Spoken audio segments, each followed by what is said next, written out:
Welcome, everyone. My name is Siv Ngesi. Welcome, welcome, welcome. Today, we're going to be speaking with some incredible people who I personally believe do not get enough attention. I promise you the actors on your screens would be saying nothing if it wasn't for them. I will give them a lot of credit for all the work that they do, and they make so many people out there superstars. How are you all doing? Great. Good, man. How about that intro? Like I get It was well written. Well written. Well written. I ad-libbed that. What do you think? I wanted to edit it, but You wanted to edit it? yeah, like You were like, the punctuation wasn't but correct. I was like, no, actually, it's good. So guys, I'm really looking forward to today's conversation. I'm a huge fan of writers. I love reading scripts. And when you read scripts, you can see the passion in the people who have been writing it. I'm really, really looking forward to working with you guys today and chatting with you guys. And I've watched a lot of your work. Hey, cream of the crop, cream of the crop. So I'm gonna introduce you guys from there all the way here, and then you guys can just say hello and tell us how you feel today. First of all, we have Duduzile Mabaso, writer of DiepCity. How are you doing today? Ngapila, how are you? I'm very well, I'm glad to thank be you. here. It's good to have you. And then we have Chris Q. Radebe, writer of Gomora. I'm happy to be here. Are you happy? I'm very happy. You're very happy? I'm just not happy I sat next to people, but I'll get over it. You seem very excited. I am. I look forward to having you here. Then we have Caroline Doherty, head writer of Imbewu. Yes, thank you for having me. Thanks for being here. We've had some great conversations before this. I'm looking forward to all the things that we're going to say and all the engagement. There's no right or wrong answer. It's just engage. And then Rosalind, Butler, writer of Scandal. Lovely to be here. It's great to have you. And then we have Chisanga Kabinga, writer of The Estate. How are you? I'm very well, thank you. How are you? I am very, very well. I love the nails. I love the, yeah. I left the house, but I was like, my nails are good today. So I take it you don't type much with those nails? Or can I do. Like, oh, you are there. So all of that, when you write estate, it's here with the nails and all. My keyboard is scratched, but It takes longer than it should, but she gets it done. no, longer than where? All right, guys, let's start the conversation. You guys are some of South Africa's greatest wordsmiths. Yes, wordsmiths, great alliteration. That's all for you. And you guys have been involved in conceptualizing and some of the beginning of the shows right from the very start. Now, how does it feel and what happens in the very beginning? That first word, how does it start? We'll start with you, lovely nails. As a lovely nail person. It's before you write the first word, especially in television, you have to have had conversations and broken it down and all of that stuff. A lot of background work happens before you ever put a word down. So you'd have, it's a very collaborative space. You have lots of writers sitting in a room talking about what does this character look like, where do they come from, blah, blah, blah, before you put down one word. Preparation. Lots of preparation before you ever put one word down. So budget. Budget's involved, because the more budget they have, I said the B word. I said the B word. So budget. The more budget you have, and when the budget's used correctly, you have more time to prepare. Yes, but often the reality is that there isn't a lot of development time. So the budget's always, the budget is never enough. First of all, you have this big imagination and the producers come back and say, so you cannot have a lion, you can't even have a cat. You just, they will imagine the cat. They'll just make the sound of the cat. Make a scream. sound. There's a cat there. Yeah. Okay, tell us about the process in the beginning. How do you feel? What's your process? I mean, a lot of it is about asking a lot of questions, and it depends on how you came into the project. If you came into a project post-pitching and commissioning, there's a few pages there, so you're asking the producer or the creator of the show, what did you imagine? What would you like it to be? You're talking to the commissioning editors, because you as the head writer are kind of there to serve both of them and make sure that what you give the producers and what you give the commissioning editors makes everyone happy, because there's all of these voices to please. So there's a lot of asking questions. What is this about? Where are we going? How long are we, doing that? And, when we talk about budget, sometimes there can be budget, but there actually isn't time, because TX, the day when the show first premieres on screen, is X amount of time away. So, then you have to consider all of those things. And depending on what your, arrangement is with the production company, you are either still looking for writers or you're walking in and they're like, okay, here's a bunch of people. Can you work with all of these? And you're able to actually maybe get going right then. Or you're like literally calling 1 million people because everyone is busy trying to get them on the job. And your process? I mean, it's pretty much the same, right? And just to add to what she's saying, sometimes you walk into a production and they already have writers, and you haven't established like a rapport with the writers, and you guys are not like on the same page with a lot of things. Not on the same page. I see what you did there. Not on the same page. Hey, this guy is working while he's talking. Wow. Not what I was doing, but okay. Just take it. Yeah, sure. So it becomes a bit of a struggle, but eventually you do get on the same page. What about a writer's block in the whole process? I think the deadline often solves that. You Pressure. might... Yeah. So you say pressure helps that writer's there's block. like an equation, writer's block, pressure and deadline, the one kind of negates the other. Yeah. Yes. All right. Because if you're, I like that, because if you have a, like, you don't feel like writing, because there are those days, there are a lot of those, and that's what they call writer's block, but sometimes you're just tired. That's what it is. And unfortunately, but production needs scripts. There's So 100 people, at least 100 people after exactly. you. Yeah. Oh, what? There's at least 100 people after me. Waiting for that. So the I might be script. struggling to write scene 1, but there's at least 100 people that need that scene 1 Yes. before it even hits the You screen. don't want to be the weak link. Oh, God. No, you don't want to be the idiot on the Well, it's not about what you want. Yeah. You can't be. Yeah. So I said you don't want to be the weak link. She was like, nope, you don't want to be. because the writing room is the engine. So if your engine is not going, there's the whole production stalls. Yeah. So So you mentioned a writer's room. What is a writer's room? The word sounds like dum dum dum dum dum. it's a mystical place Yeah. where stories come from. Yeah. No, the writing room is kind of where all the writers, storyliners, producers come and we contribute our stories. Very collaborative space. So, the storyliners are the guys who kind of break, after we've generated the stories, they then go and break it down, bake it into beats, which then the writers then take and write the actual scripts from. So it's a very collaborative, everyone's got to understand where it's going, what we're trying to say with the story. Wow, this is the process. Because usually you get the script, you're like, cool, let's talk. And you guys are saying that there's a process that is tedious, that is long, that is... The story didn't write itself, right? Ah, It's not tedious. okay. Yeah. Not tedious. Not tedious. Yeah. It's exciting. Exciting. Yeah. So were you all good at English at school? I was. She's doubtful. Hey. No, I was average. So were you great at English? Like how? Yeah, no, I loved English. I always talk about how I had one of the best teachers, I think, in the world, because for him, English... World? Well, in the world. Like In the world. What city? What city?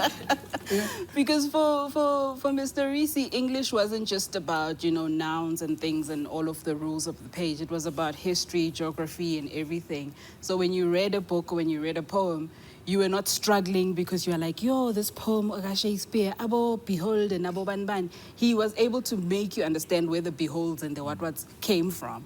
So your imagination was excited and opened up, and it became more than just about, oh gosh, now I have to write an essay, a composition about my holiday. Yeah. That time you were a black person, you didn't go anywhere.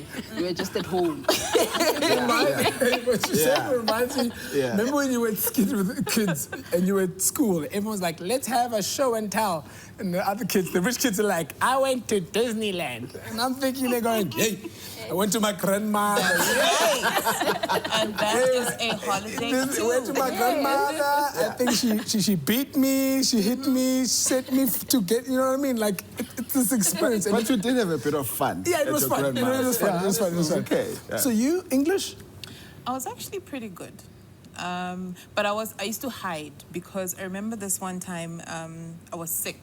I think I had malaria or something. I was in a boarding school. So What, did you just throw just malaria? Just, you know. Not a flu. No, not just, flu. Just malaria. You Okay, know. sharp. Okay, and sharp.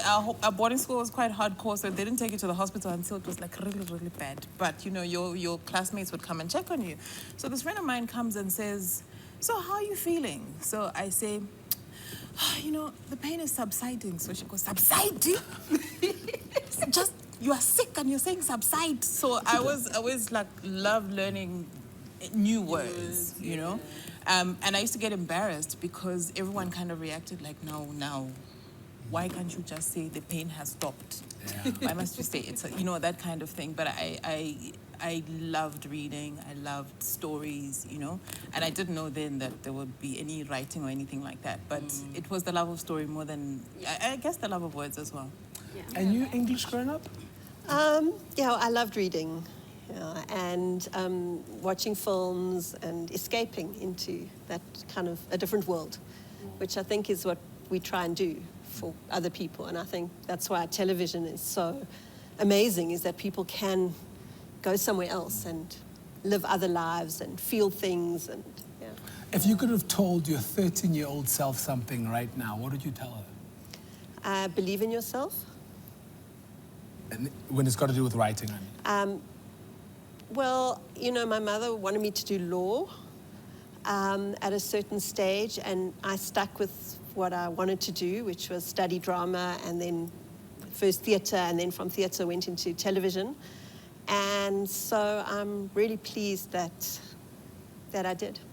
She must be so disappointed. Because at the end of the my day, goodness. law and writing, the lawyers, they make up things all the time. Right? Things Yeah. and getting paid for it, and it's fine. It's not against your morals. Yeah. So you were quoted as saying something that I really found quite profound. You said, "My goal is to bring African stories to life in a modern, current way that is both relevant and appealing locally and internationally." Can you elaborate on that, about your role as a storyteller? Oh, totally. Because you looked at me there like, I didn't say that. No, I did say that. No, I just think that South Africa and Africa in general has got such unique, such beautiful stories, such different stories. And I think that the only thing holding us back from being a bigger player in the international field, we have everything. But to me, what is keeping us back is actually skill, is actually our ability to tell those stories on a level, on an international level. I think we have the stories. I think, you know, like you talk about English. Like, I was very average in English. I got like 60s. But 60s. Some people pass mark is 33.3%. That's above average. That's an exemption, girl. You are a go-getter. Aim high. But to me, like, that's just a score. That's just a mark. Storytelling isn't that. It isn't your grammar. It isn't your pronouns and your all that stuff. If you're a storyteller, it's in you. No matter if you went to school, no matter if you passed English or didn't pass English. Storytelling is something that is in you, and it's so important. To me, it's so important to get stories out there, to get them into the world so that everyone, because storytelling is educate and you learn and you get interested and you laugh at different cultures and you laugh at different people, and you also realize how you're all the same. So that's what I'm trying to say with that, is that let's spread our stories, but not just like, I think a lot of people have that idea that local means it's only relevant here, it's local. But no, local can be global because you're still connecting, you're still relating on the core essences that we all, no matter, we're human, we all share. So that's basically. Nice. No, I love it. So then, Get off my soapbox now. How can we improve the skill and getting people more skilled in the industry? I think there has been a lot of improvement. I know the Writers Guild is doing a lot of outreach programs now. There are a lot of educational platforms now that are open to people who maybe haven't been exposed to literature or English, but have amazing stories. I think we should do more of those story workshops, story development in more rural areas and more areas that are kind of cut off from the afters and the, where we all kind of go, because sure, you talk to someone, like I talk to my Uber driver, he tells me the most amazing story. And you're like, geez, that could be a telenovela. Agreed. There's also this perception that you have to go to an institution to learn. Yeah, what I get. I was going to ask that later. Let's get into it now. Sorry. Let's get into it now. If you could give a young person who wants to get into writing advice, what would it be? From the one who can afford to go to school, tertiary education, to the one that can't afford to go to tertiary education. And we're going to get involved and we're going to talk about this. So I'm a prime example of that. Like, I studied something completely unrelated to... Tell us what? Sociology. Sociology. So, and I knew that the only kind of work that I would possibly do would be academic, and I'm not an academic. Like, I was like a average 40%. No. Subside. I think subside at least 65%. You know what subside? You know what I'm saying? You survive malaria, we'll give you 72. Exactly. Yeah. So I knew that, and what I did know was that I always liked stories. I was always watching TV, always writing little comments. I was the one doing the words in the word bubbles when my cousin did the drawing. I would do the dialogue. So it was always there. And so I tried to figure out, like, how do I get in? I wanted to do something media related. At varsity, I did, campus societies where it's like, DiepCity newspaper, blah, blah, blah, all of that kind of stuff, right? So I say that to say that if you are interested in writing, there are many ways to get there. So I met someone who told me, look, this is what you do. Since you haven't studied it, make it your business to read about it. And these days, you don't even have to buy the books. You go online, there's YouTube videos, there's so much more resource now than there was at the time. But at the time, there was not really a lot of internet. But I went to bookstores, secondhand bookstores, bought really cheap books on script writing, read as much as I could. They told me to join what was then SASWA, which is now the Writers Guild. Also relatively inexpensive to join. They had lots of resources to train, networking opportunities. And so I was very proactive about learning, And through the Writers Guild, I got my first job, which was an internship at Generations. And that was also a good place to learn and to train and all of that stuff. So literally, I have no qualification, but I made it my business to learn. I'm still learning. And sort of almost 2 decades later, 2 decades later sounds better than 20 years. 20 years. Okay, cool. Yeah. Okay, I get it. Okay, so you could have said 20, so you said 2 decades. 2 decades. Subside. Okay, cool. 2 decades, like 2014. Yeah, exactly. So for me, I like to use myself as an example because it was literally just between your interest, your talent, and learning the skill. This is how what does a script look like? Do I just write it by hand? Do I use Word? How do I get the biggest thing is getting the equipment, the access to a computer, those kinds of things. I think those are the biggest roadblocks. But never think that because you didn't go to AFDA or you didn't go to drama school that you can't do it. That's That's why I didn't get the Sidingo gig in 2004 because I didn't have that stuff. I didn't have the writing equipment, right? Yeah. So in 2003, like late 2003, Christian Blomkamp went on Take 5. There was a show called Take 5. You were not born then. I remember. And they asked him, I think it was Mugopi that asked him, said, what does one need to have studied in order to be a script writer? And for me, that's sort of his answer was what changed my life, because I was in Durban doing absolutely nothing. I'd finished matric like the previous year, and like no prospects at all. But I knew that unlike them, I got like 95% in English. Okay. Yeah, it's overachievers. That's just, you feel the shade. You know, someone looks down at someone who got 60%. Like, 60% is a fade. Shade. I got you, girl. Yeah. And his answer was like, it's either you're a writer or you're not. That's just how it starts. Because you can be an accountant and you're absolutely miserable. The money is good and all of that, but all you want to do is just tell stories because that's who you are. Yes. And you know, so they asked him, what does one need to do in order to get in? And he said, you go to the script department if you feel like you are a good writer.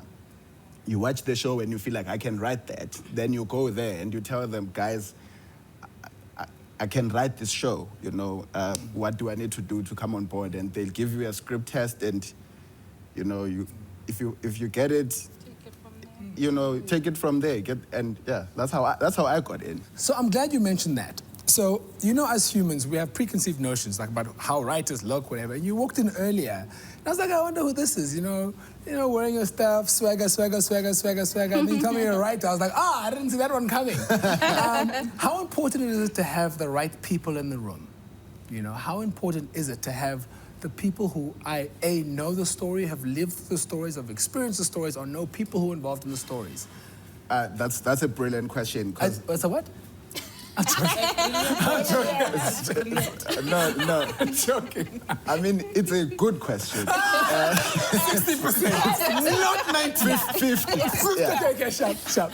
No, so that's a great question because you can have like 13 people in like writing the same show, but a viewer doesn't care about that, and the viewer should never see that. Yeah. That it's different people writing. It should all feel like it's the same. It's the same. What you want is the creativity from everyone. You know, like we all bring our personalities to the character, but it's so important to know that it's not about you, especially when you're writing a script. It's so important to remember that what you are writing has absolutely nothing to do with you. It's all about the characters. Yeah. It's all about the characters. My script and her script and her script should read like they were written by the same person, even though they were not, because we're writing for the same characters. Because even though the characters they're not real people to us, but they are real people to each other, right? What? Say that again, because that's beautiful. So they're not real people, but they're not real to you, to the writer, but they are real people to each other. You know, This is why I got 90%. The rest of us are like, what is he saying? For me, I love that. As an actor, that's amazing. Because it's real. It's a real world. And to each other, they are real. Exactly, because if like we all need to know, like all of us here. I wasn't good at math, so I don't know how many of us are here. What did you get for that? A weakness. I got you, girl. But I failed maths. You're not helping us, yeah. Right. So when we write the characters, they should all sound like. So if your character, you're a character on the show, if your character would react a certain way to a certain situation, we should all be in agreement about that. Like we should all think, yeah, that's exactly how. I shouldn't, when I read her script, I'm like, why is he doing this? Yeah. He wouldn't do this. But I'll challenge you there and go, doesn't some of the most amazing creativity come from conflict? Like disagreement? Yes, there's disagreement. But that happens in the writing room. Definitely. You'll have people who you will argue why a character does something or what he should rather do. Yes. Yeah. Totally. But by the end, you all should agree. Okay. If you don't agree, you are in trouble. But I also think sometimes, because often in the writing room, people say, no, he will never do that. Yes. And they're right. But sometimes the story is the gap between why won't he do, what would make him do that? Absolutely. And I think often the story gets shut down because people are no, can't do it. Yes. But now, okay, let's think about that. Why would he do that? And then you can find things that will also surprise the audience, but it still has to be believable. Yes. You should motivate as to why the motivation. person does. If it's not motivated, then nobody buys it. Like it looks, the audience doesn't know what the disconnect is, but they can see there's something there, right? Because it's not properly motivated. But if you motivate it, you can get anyone to do anything. Exactly. You can get like the most innocent of people, the nicest of people to commit murder, for instance. Under the right circumstances. Yes. Yeah. What? Yeah. Writers. Yeah. You guys, we can't have the SAFTAs, we can't have your award evening on the other night. We need you guys have you on the main night with the actors. I agree with you. No. After this The writers conversation, are like, you guys step on the side. shouldn't be on the technical side. Totally. You guys should be in the But main I asked night. one of the judges that, because we used to be on the Saturday, right? And then we got moved to the Friday, which is fine. I mean, there's nothing wrong with that. But I was just Except interested. we've still got deadlines. Yeah. I was just interested. I said, why? And they said, no, the TV audience don't care who the writers are. Yeah. It's true. Yeah. You know what's said about that? It's if the audience are loving the stories, they don't credit the writers. If they're hating the stories, these writers don't know what they are doing. These writers, they've fired the writers. They've run out of They've stories. run out of stories. But otherwise, it's the characters, it's the actors. Yes. Okay, let's personalize it all again. Let's talk about your personal big breaks. When there was like a moment when you're like, wait a minute, I can do this. I'm made to do this. And look how well this show is doing. And those were my words. For you. No, I'm laughing because it's an up and down journey. It really is. Because sometimes from show to show you can feel like one show you really do know what you're doing. The next show you're like, I don't know what I'm doing. And sometimes it's literally even in the same show from week to week, from episode to episode. So for me it's a hard question to answer because I'm just like, I mean, there's moments when I've watched what we've done and I've been like so incredibly happy. And there's moments when I've been like, What are we doing? what happened? What's going on? Who did that? And then I'm like, wait, it is me who did that. No. Who wrote this? But that's beautiful to But hear, you know, though, that you're not getting complacent. No, you can't get complacent. First of all, there's a lot of brilliant writers out there. Yeah. There's a lot of brilliant storytellers, and not all of them are in our field. Yes. I mean, sometimes people will create something so smart, but is a simple, short TikTok thing that I could never think of. I hate it when that happens. And I know. I'm like, why are you so Why is it small? Why didn't I think of that? And then I'm like, I'm going to steal it and put it on a show. But there's like, it's definitely, you can't get complacent. There's so many brilliant writers out there. You're only as good as your last job. Yeah. And sometimes you don't have a second chance.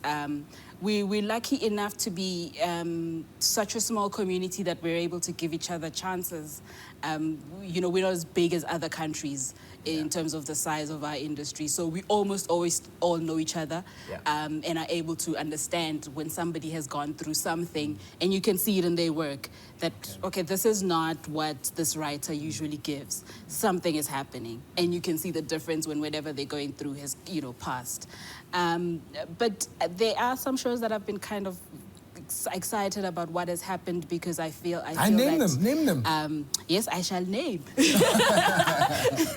because I feel that what the intention from page to screen remained solid, and sort of the translation of whatever we were doing, whether there were changes to what I wrote or not, became inconsequential because when you were watching, you were like, this is absolutely amazing. You forgot you were part of the work team working on it.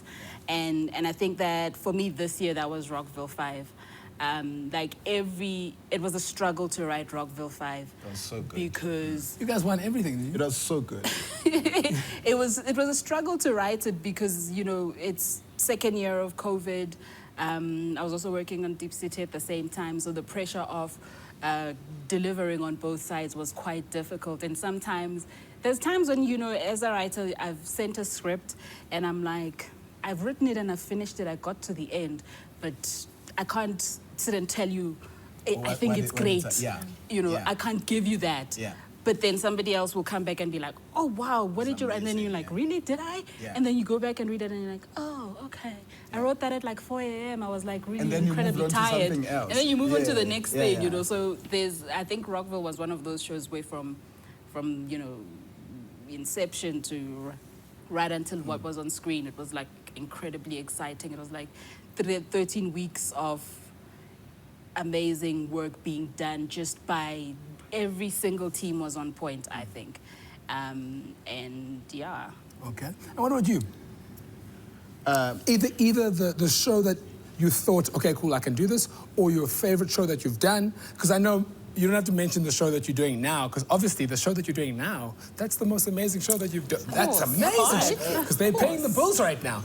But apart from that, either a show that you knew, I know what I'm doing, or your favorite one that you've written.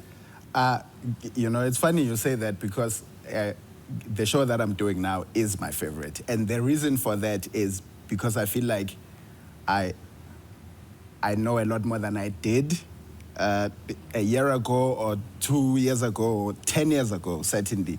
So, you know, like you hit that point where you're like more comfortable. And obviously when you're more comfortable, you do a better job. And just to reiterate what Dudu was saying, it's when I first walked in and I saw Rosalind, I was like, I'm not going to sit next to her because we direct competition. Men are so competitive. It's nonsense. I don't know what to say to her. Like, I'll say something simple and she'll steal it and I'll see it and scandal. Everyone. I feel bad. It's not just me. Not just you, it was pressed up. But the point is, it's so incredibly, like, I've actually been following Scandal on social media. I'm like, hey, there's this new family. Hey. Now you are It thinking, looks what very new family can dangerous. I I'm like, where will I put this new family? If I bring my own new family, it's like, hey. I unfriended everyone who works there now. I'm like, actors, everyone. Because it's so competitive. Yeah. So competitive. Like, you lose it for a week, the audience is gone. The audience is like somebody once did an interview when their show was doing well, and they're like, so why is your show so successful? It's like, no, because our audience is so loyal. I'm like, no, that's not true. Audience not loyal. The audience goes where the drama is. And they've got options now. They've got many. plenty of Many. options. Like it's good for us that there are more shows coming on. But in terms of competition, it's horrible because you're just like, you can lose them in like a very short space of time. So you always have to, like, I was thinking as Utut was saying that what makes you look at stuff you wrote and you're like, hey, what was happening when I wrote that? What was happening is what people call writer's block. You didn't feel like writing at the time. Like what you really wanted to do was to go on holiday. Yes. And you couldn't because deadlines. So you were like, hey, yeah, let me just sit here and work. And if you're just working, it shows. But if you're having fun, it really shows, right? So it's a tricky one. Yeah. And you? You know, for me, the part of the whole process of enjoying the writing is enjoying the writing room. Because those are the people you live with, those are the people you spend the majority of your time talking to.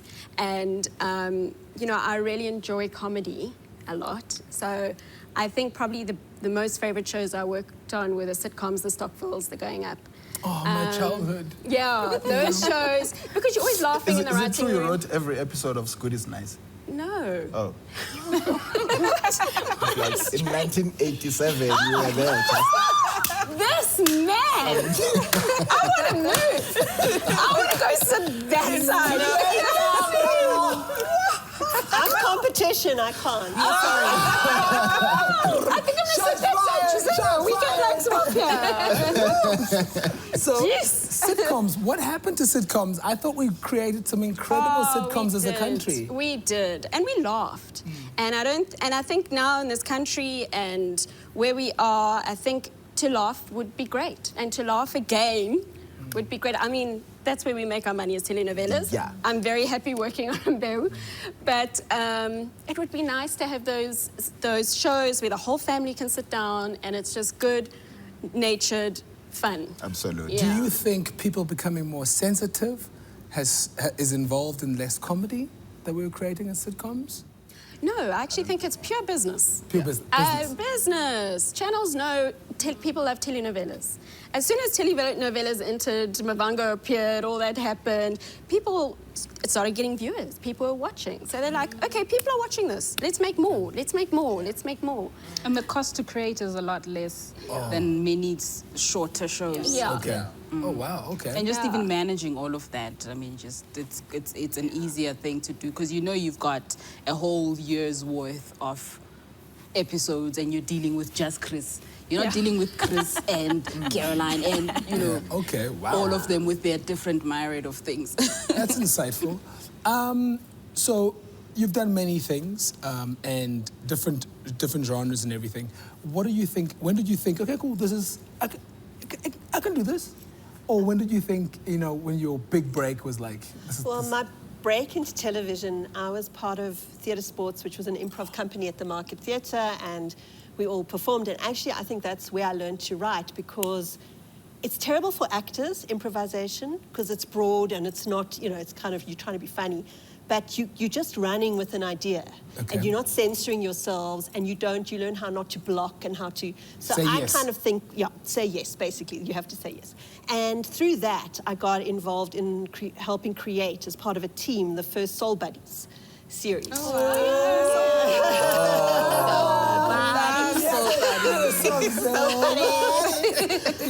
that, I just loved doing that. But I think my biggest, so that was a big challenge, and I learned a huge amount about television. And then the producer from Penguin Films offered me a job on, it was a new series called Home Affairs, and she wanted me to, for the first series, to write all the story and structure all 13 one-hour dramas, which was, you know, I'd never done. Soul Buddies was half an hour. And I said, sure.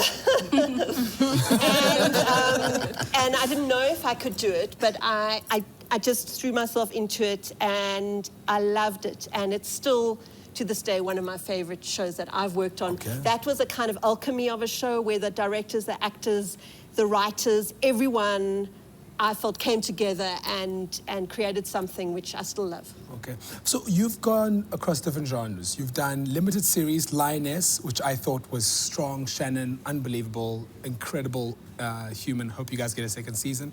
You've done film material, which is unbelievable. There's a second one coming out right now. You've done soapies. How is it different in writing? Okay, for so those? material, I worked on the story. I didn't, Okay, cool. I didn't write the script, but I was very involved in helping with the story. They are all a challenge. You know, I think a screenplay has its own challenges, and often it's someone on their own doing it, you know, and so it's not, in television, and especially in a writer's room, we're all part of a team.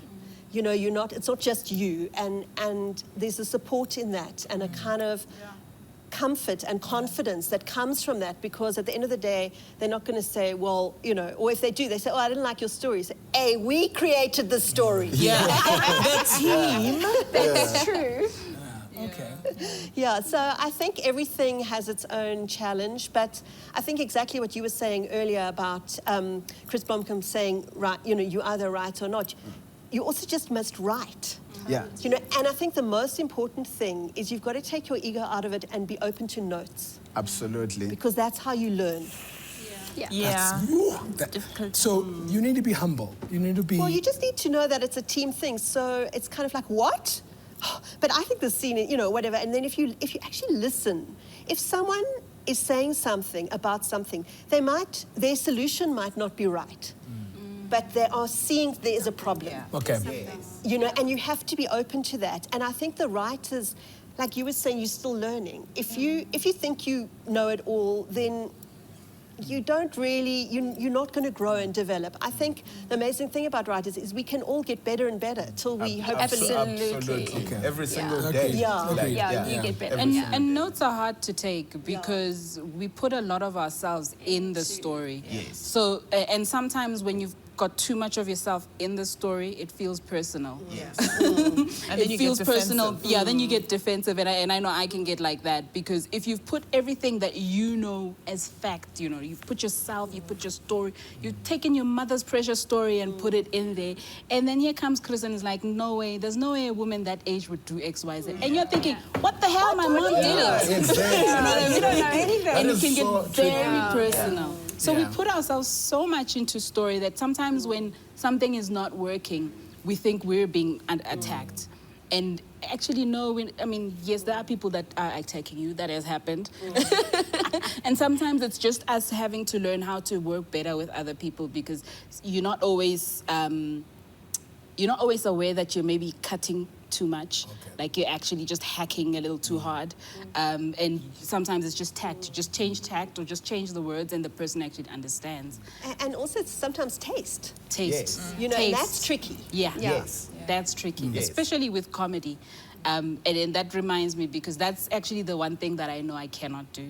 But you're funny. I here. flamed, But I you funny try. here. I try in person. But get me to write. Hey, I once tried to write, that was the one time that I was like, I cannot do this. I actually wrote on a show. I was hired to do a show. I won't say which show, but I'll tell the story, and the head writer will, if they watch, they will remember. And I was having a tough time because I was working on something outside of the industry that was like trying to set up business and everything. And at the same time, I was working on this show, which was like my first time writing comedy, and it was an hour. And it wasn't like straight, it wasn't sitcom, but it was like heavily comedy. And I remember sending in a script, and the head writer calls and he's like, he starts laughing. He's like, hey. First of all, I made him laugh. Not the way she wanted to. He laughed, not the way I wanted to. And he's like, first of all, you haven't sent me a script. And I'm like, what do you mean? Yeah. I wasn't writing in the right software. Yeah. So my script, first of all, it was in short. Word? No, I was writing in cell text. Oh, yeah, not final draft. It was like one of those situations where I didn't have my computer, so I wasn't writing in final draft, which is what you should write in all the time. Yeah. And I wrote in cell text, so my script was like pages short. It was like half a script. And then he was like, yeah, and it's just not Fun. And I was like, yeah, you know what? Nah, I'm not fun. Like, if we were killing people, I'm funny to you know, myself. if we were doing like dark stuff, you would love it, even if it was short. But like, I was like, But that's proof I that can't do this. you must be honest with yourself. Still try, Yeah. but it doesn't mean you're gonna fail. Yeah. There's, Yeah. there's this line that they use when they talk about script writing, right? Like, you remember what I said about you have to take yourself out of it, and your script is not there for the script is not there for your own entertainment. Yeah. It's got nothing to do with you. So don't entertain yourself with the script. Yeah. Write for the characters. There's this line that if you find something, if it's funny to you, but it doesn't move the story forward, then write it, laugh at it, and then remove it. Yeah. I wish I could do this. Yeah, I wish this would be so funny. This oh my would be goodness. awesome. Laugh at it and then delete it. And then, yeah. Wow. But having said take yourself out of the script, I think it's also, that mustn't be understood as that you don't put elements of things you feel and things you've experienced into your stories. Yeah. Because like we have this saying in the writing room that what is said in the writing room stays in the writing room. Yeah. Because it becomes a bit of a therapy group. And people will come and go, oh my gosh, this happened to me, and you find elements of that going into your stories. Yeah. Whatever they felt or that experience or that, and it, you know, to kind of texture your stories with real emotion. So it can go into the stories. Yeah, so it's like a... It can go into the stories, but it can't go into like the exactly. characters. Yes, I know what you're Yeah. saying. Yes, but I'm just saying, so there's no Misunderstanding. misunderstanding Yeah. that don't put yourself in there. Sure. Yeah. Sure. And you?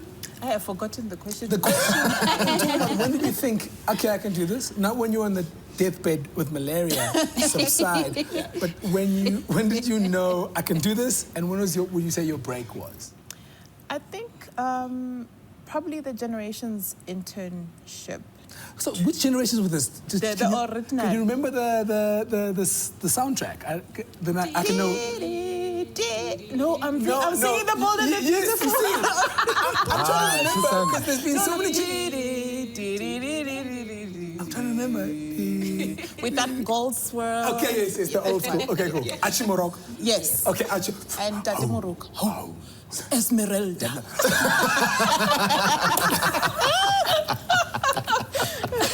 That's so childish.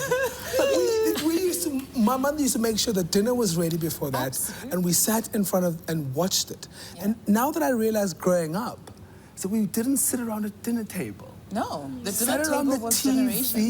and Generations. Yeah. But we weren't talking about business. We were watching Generations. No. But you were talking about like the 4th season of Generations. Yeah, okay, sure. Yeah. So for me, the biggest boost was the fact that I had never written. I entered this thing and like 800 and something people across the country had applied. They shortlisted 30 people and I was one of the 30 people. I had made it, guys. I was like, this thing. So Do you know what I mean? generations. Generations, not like, generations. So, and then after that, they trained us. And then what they did, apart from like giving us the skill, was they taught us to trust our instincts, right? So it was, I knew nothing. You didn't know about final draft or cell text or all of that stuff, and that's technical. Writing programs. Those are writing programs? Yes, that's writing software, and just to cell text for people who maybe don't have the funds to get final draft. Cell text is a free software that you can download online, and it might not qualify to be submitted professionally, but you at least have an idea and practice of how to write a script and all of that stuff. So. But what it did was it was a validation. But after that, it was, ongoing training for almost 2 years, where every time you write something and it's like, and then someone says, the head writer says, yeah, that was really good, even if it's one scene out of 12. But those little moments for me built my confidence in the sense that my instinct was right, my comedic instinct was right, or my little dramatic instinct was right, And so for me, even that gave me a little bit of confidence to go for the next job. I was still I'm not very bad, but I was still very green. And, so incrementally, the next job was probably my most depressing one. So me, I look at script writing like it's a series of self-doubt and exhilaration all the time. All the time. And so the next one was really bad because the head writer was, I won't name names, but the head writer was very brutal in the way he gave notes. It's like he'll get drunk. Was it Dudu? Yes. Oh, yeah. That was before my time.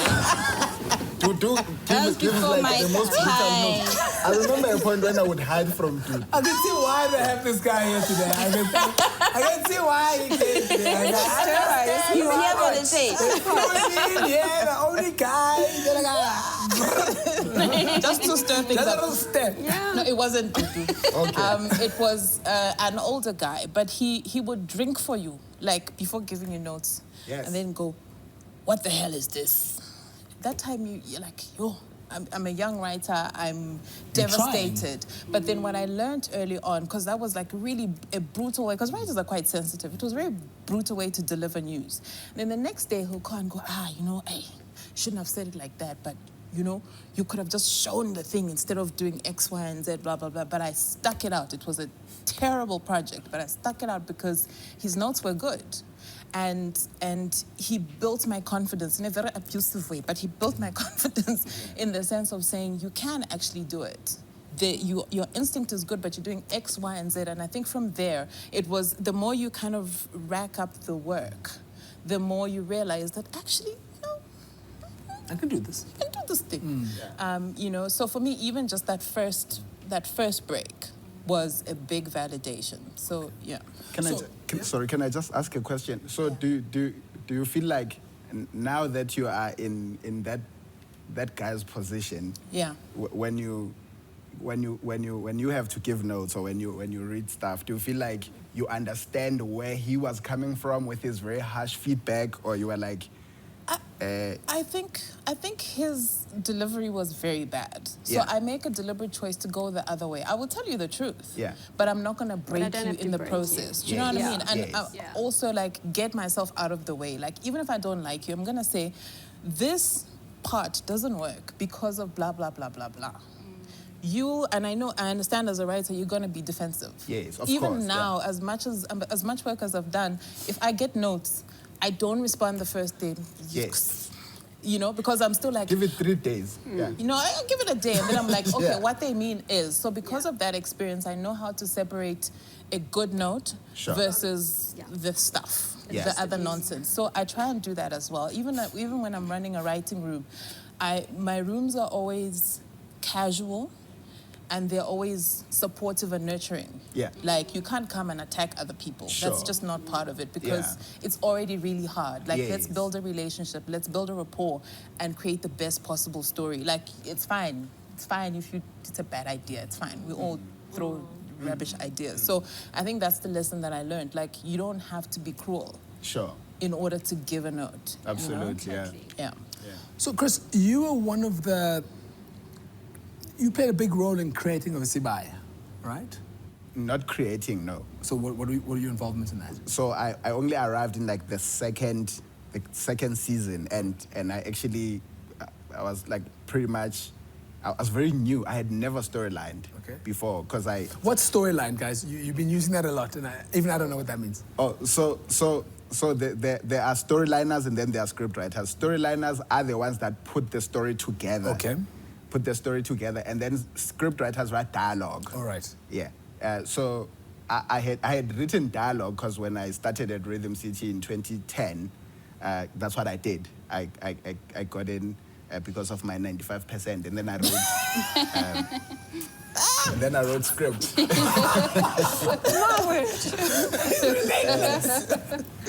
may have been 98, but It's going up. So I was just writing scripts, and then obviously, you know, getting better at that or worse. I don't know, can't remember. I don't want to say. And then in 2014, because Isibaya had been on air for like a year. They were doing the second season, and I was like, actually, I would like to work on that show because I just loved it. And so I went there, and they just threw me in the room. Angus was like, okay, get in and see what you do. Then I was like, oh, okay. Then I Angus, the grey-haired one. Yes. Has he ever not been grey-haired? Has he always been grey-haired? As far as I know. Okay, I suppose you know. Yes. So he threw me in the room with like a lot of, like with 2 experienced writers. It was Libby Doherty and Gillian Breslin, and I spent like a lot of time with them.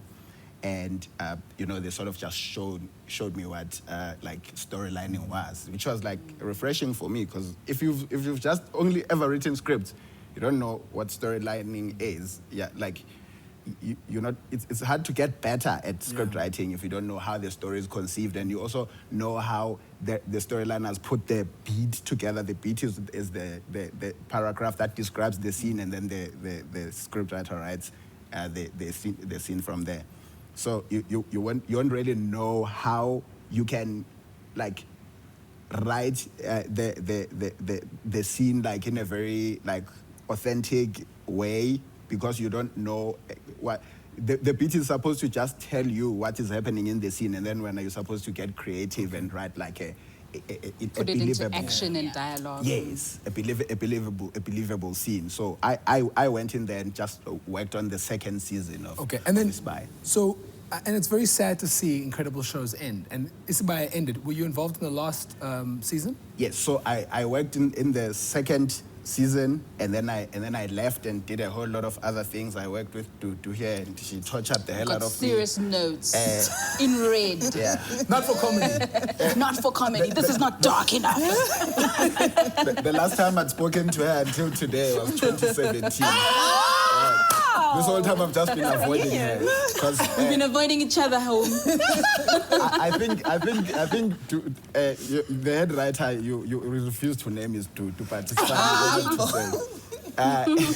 So I went on other things, and then I came back. First, I started acting on the show, and then later, I came back as head writer of the last season. So when it was like either the last season and like towards the very end, like the last 100 episodes, I think it was. So they called me for that, and so that I just see the show through. You need to thank this woman. She helped you. Those notes. It was those notes. You came back stronger because of this woman. Rusty Yeah. came back stronger. Yeah. It's called the Dudu magic. Exactly. I think you should say thank you for those notes. Dudu is the most feared head writer in the industry. You lie. I'm telling you, we used to shiver every time she walked in. Like, and at the time she was just the editor. She was not even we were not scared of the head writer, but she's coming. But, okay, so Isibaya created many stars, right? Yes. How do you control, and it's for everyone, how do you control in making sure that the stars don't become more important than the story? Do you know what I mean? Because if you have an actress who's huge and famous, you want to give her all the best lines, don't you want to? Or is it just, how do you make sure that doesn't happen? We have absolutely no control over that. Yeah. Okay. We don't even have control over what exactly they will say. We just hope that what they say means what we want it to mean. Okay. And there's a myriad of reasons for that. And it also has to do even just with skill, with the type of show it is or the type of show that's becoming. What makes the job difficult is if you don't accept that it's going to be a collaboration right up until it's on screen, that actually the story isn't finished being written until it's on screen. When it's on screen, then you're done writing the episode. Yeah. And that there's going to be lots of people after the script that are going to finesse, and they're finessing for the way the actor talks, they're finessing for the way the character speaks, they're finessing for language, they're translating, they're finessing for the style of shows. Sometimes, and I think this is what has happened even with DiepCity, is when you first start writing, you're just not sure about how much drama or how much comedy or how much of the other kind of styles are going to be in the show, especially with a new show. So you might at the beginning be writing a very serious drama story that is, in a particular way. But once people have cast and people have come in and there's been feedback and there's been all kinds of things, you end up having a show that is a lot more lighter and a lot more comedic and a lot more funnier. And some of that comedy you can't write. Even comedy writers can't write it because the actor will shape it. Okay. The actor will shape it as, this is how I'm going to make my character. Yes, they've given me a bio or whatever, but I'm going to decide that Duduzile is actually a lot more serious than they think she is, or she's a lot more funnier than that is, or she can't speak English, but she loves to speak it. Yeah. So then you'll see things like that on screen that are not necessarily workshopped from the writing room, but they get workshopped and created and they grow. And also actors also do look at what audience reacts to and they build on that. And then in turn, then the writers start to build on that as well. So we start to, there's a thing, especially in the first season of The Queen, where Brutus decided he'd always be eating an apple. And then we started adding apples. And then we started adding, alcohol and that. And, so we build on whatever they create as well when they're performing the thing. And sometimes it can be magical. Sometimes it can be excruciating because you don't want that. Yeah, and we don't write the swear words. We don't say the F. We did not write that stuff. There's no those words. They will edit. I always say in my script, nobody swears in my script. I don't want BCCSA to be part of my problem. So if there's a problem about who said what, is it in script? No, it's not. Okay. So you've been involved in many hit productions. Just to list a few: The Queen, Unmarried, DiepCity, Muvanga, Ingaba, Uzalo. What do you? What do you think is the key ingredients to making a show successful? Since you're saying you write a script and there's 100 people who get it after you. I think it's just consistency. I think flexibility helps. Just in line with what I was saying in terms of, realizing that what you might have initially wanted to do doesn't work. It's hard to get to that place because sometimes you really wanted to do this particular thing, and this particular thing just does not work. And so it can be difficult to accept that and move on.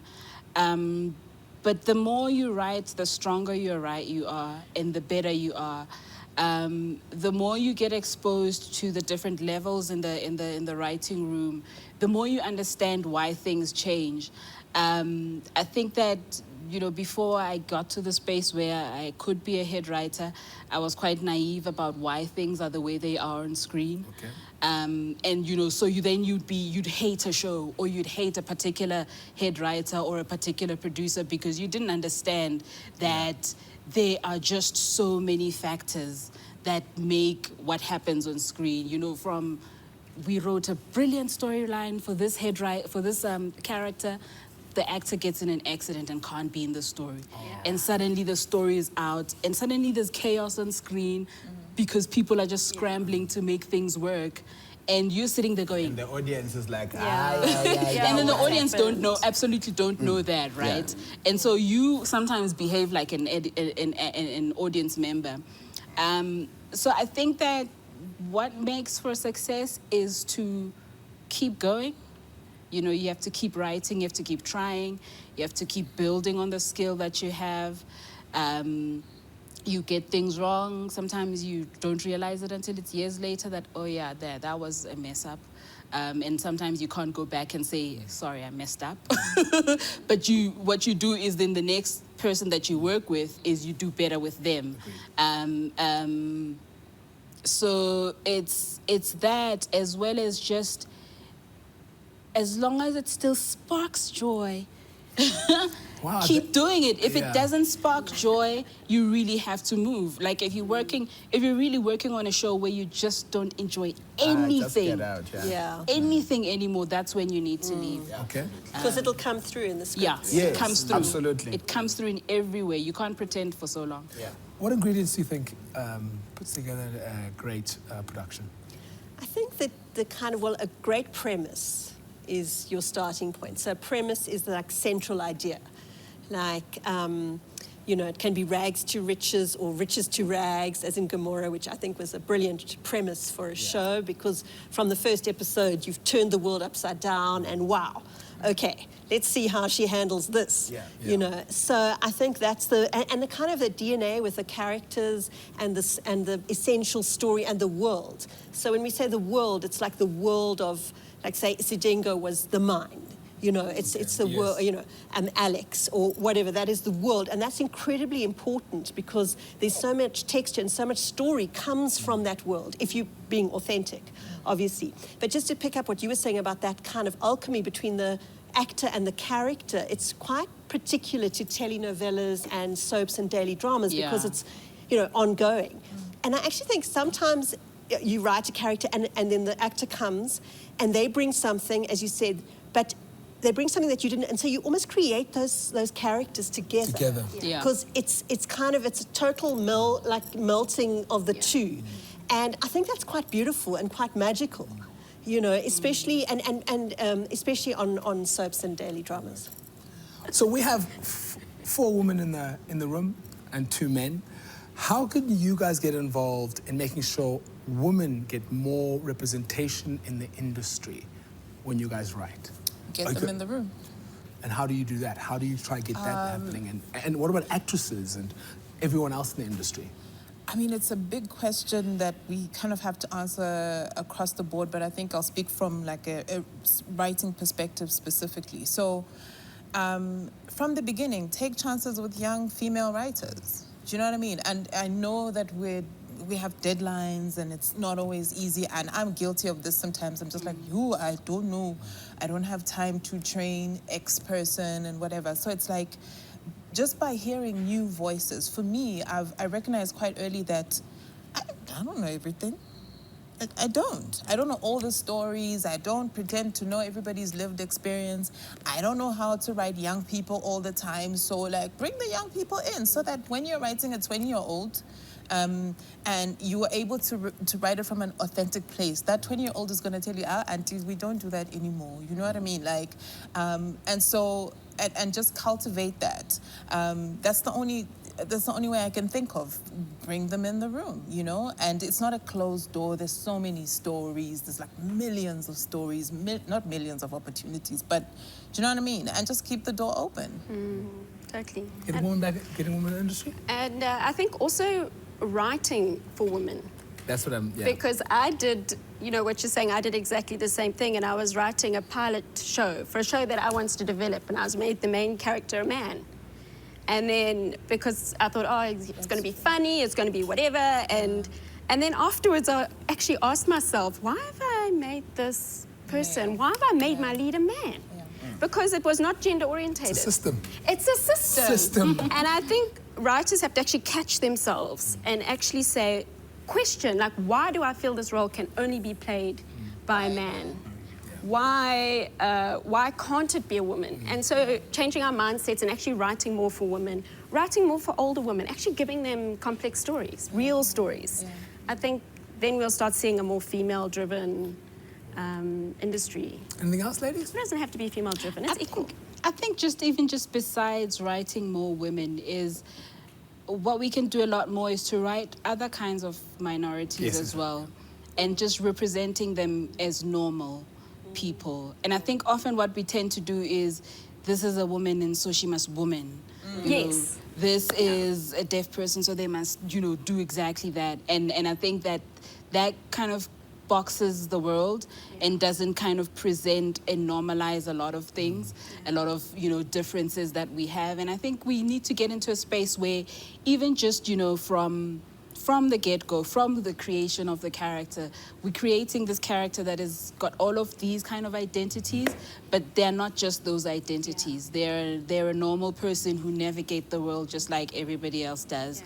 And if we do it from writing and commit to doing it all the way till casting, it's going to be difficult, yes, to find blind actors, to find deaf actors, to find little people who are like really good actors. But if we don't start, then they will never be able to. Starts with the writing. Yeah, it starts with So and I think that's so important. What you said is like we write a woman to woman, and we write this person to do this, and it's like I don't know, I suppose it is formed by society, but even when I wrote that character as a male, I felt he had more freedom. So I said, I'm going to make him a man because he can do more crazy stuff. You know, it's not expected. And then you think, but why can't women do those crazy things? Why does she have to be the maternal, the mother, the whatever? Make her a woman who's not maternal, who doesn't get on with her children. We don't see those women, and those women exist, but we don't see them. So, yeah, I think it's almost like a programmed thinking that just has seeped into... Unlearn. We need to unlearn, 100%. Absolutely. All right, guys, it's nearly the end of the conversation. It's been so action-packed. I've learned so much, and I feel like I'll be a better performer after spending over an hour with writers, and you never would have imagined that. So for me, I'm going to ask you each a question, and you may just answer it as fast as possible. I'm going to start off by saying your favorite international writer and why, and all of you are going to answer that. I can't think of... I have one, I just can't think of them. What have they done? What have they done? I've watched Peaky Blinders, and I can't remember the sort of initial creators, but it's just... Why? Why do you like them? Because they don't overwrite. You know, sometimes, like, especially if you've worked in soap, you can overspell, and the character comes in and goes, I'm angry. And like... How are they? and you can get into... I don't care how professional you are, you can get into the thing where you get complacent and you start to do that where you overdo it, and, you know, because you want your point to come across. And what they do is, like, sometimes they just let it breathe, man. Like, it's just a moment. It's not dialogue, but you know he's thinking about his dead mother in this moment and he's going to kill them all. But there is no dialogue in that moment. So that kind of writing for me is what I enjoy. I aspire to it. There's so many other, it's The Wire. Oh! Like... Okay. You know. All right. Okay. I don't know who they name. I also don't know. It's those names, man. David, I don't know. David something. One of my favorite series like, of all time. Just perfect writing. Yeah. You know? I just want to say, earlier we said people don't know writers, but proof. The writers don't know the writers. Don't know writers.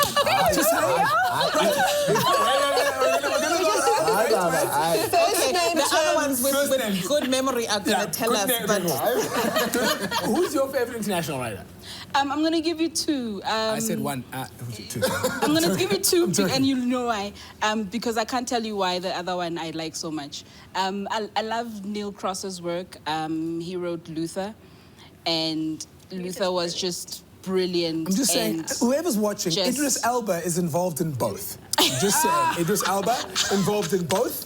Was unsuccessful in his home country, went to America, became successful. I'm just saying. And then went back home and did Luther. But I was going to say, was it subsequently two other shows Yeah. that have been. So, I mean, the way that Neil Cross wrote Luther's character and now why am I forgetting her name? Alice is just incredibly brilliant. And the second one is Mara Brocker Kill. Simply. Oh, now you remember. Yes. Now I remember. Now you remember. Girlfriend. Simply because her work. What did she do? She did Girlfriends, I've The been Game. rewatching that. It's great. It's amazing. It's amazing. Yeah. And it still holds now. It's so relevant. And it still holds now. And what I love, and she did Being Mary Jane as well. What I love about her work is her philosophy and her company name, not the name, the logo of the company is the symbol of wisdom. And when you watch all of her shows and the work that she works on, the company, the raison d'être, her being is like sewn right through everything that she does. You can't just say that word and just think we're gonna move on. I'm not saying it again. I'm not saying it again in case I bite my tongue. What does that mean? I thought I knew. Was that Afrikaans? It's French. I'm joking. I know it's French. For being the way your reason for being. You know what drives them and what. Oh my gosh. No, you see, now you're putting me on the spot. It's not fair. It was perfect. I can say it again. I can do it again. Where's that? It's je ne sais quoi. Yeah, like what her, it's their being, their reason for being. That's what it means. Is permeates right through everything that they create, and so it's very intentional, and it's made me think about being intentional in the kind of work that I want to do. Okay. Yeah. And you, favorite international writer, and why? It's got to be Mark Cherry, who did Desperate Housewives, because, like, first of all, when I heard the name of the show, I didn't think I was gonna enjoy it, and then I saw one episode and I was hooked, just because that lady takes a gun in like the first 3 scenes, and shoots herself in the head, and I'm like, hey. So it's like you are gripped from the very beginning. But also, like, for me, it's the bravery, like with the choices that he makes, and with like not caring about being like politically correct. It's like anything goes. Like, they joke about everything. They joke about poverty. They joke about death. They joke about like religion. It's like nothing is I'm such a huge fan of, because like as a writer, you need freedom, to be creative. Like we censored a lot these days. Like, you do the simplest. Sometimes you type the word footsec and they're like, you can't. You might just say tech. Yeah, they're like, yeah, no. And whereas there, it's like anything goes, went. It's like I'm just such a fan of yeah. And it doesn't matter what he does from after Desperate Housewives. I don't care. I'm a fan. Okay. Yeah. Your favorite writer internationally? Phoebe Waller-Bridge, is that right? Fleabag and Killing Eve. Yes. I love the way she writes women. And I love the way she's subversive but funny, but also kind of really, there's kind of pathos and pain, and I love that combination. That writing makes me jealous. And I love that. That's such a great show. Your favorite international writer? Okay, I'm going to say Ozarks, the writers of Ozarks. My phone is off. I can't Google quickly to like save myself. It is just unbelievable. Yeah, but I was just going to say, I think it's for the same reasons as you, in that it's very understated. It's, you know, the relationships and the dynamics are not in your face. Yeah. It's all so, they're like the water is still, but there's all these currents going on. I just love that. I love writing like that. I love stories like that where everyone is silent at the table, but you know exactly what everybody is going through and how they're trying to keep it together. So yes, I think because of those reasons, I just think it's so brilliantly written and that so understated but so powerful. I just want to say, what an unbelievable episode, so insightful. Thank you so much for your passion. Thanks so much for sharing so much with us. I learned so much, and I'm sure the audience at home will learn. And I look forward to episode 2 of this particular Writers' Table, because that's been very insightful. So guys, thank you so much for joining us. This is officially the end of the episode, presented by the Royalty Soapy Awards and NVF. My name is Siv Ngesi. I'll see you for more talent in the next episode. Good night, goodbye, we'll see you. That was awesome. 60%.